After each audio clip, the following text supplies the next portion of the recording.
അടുത്ത ക്വസ്റ്റിലേക്ക് വന്നാലോ? P of X is equal to X square plus 2x. P of X is equal to X square plus 2x.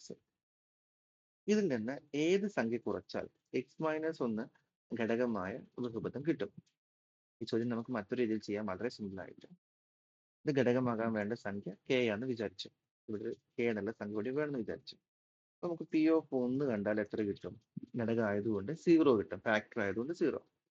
So 1 square plus 2 into 1 plus K equal to എത്ര വന്നു? 0. That is 1 plus 2 plus K equal 0.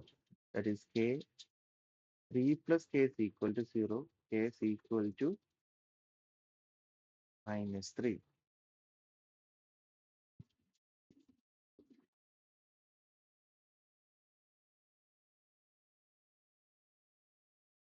P of x ൽ നിന്ന് നമ്മുടെ polynomial എന്തായി?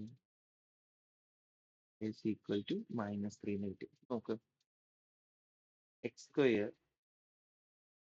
Plus 2x minus 3 എന്നാണ് വന്നത്.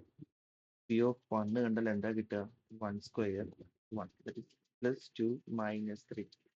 That is 3 minus 3 equal 0. Factor ആയില്ലേ? അപ്പൊ കുറക്കേണ്ട സംഖ്യ ഏതായിരുന്നു? -3.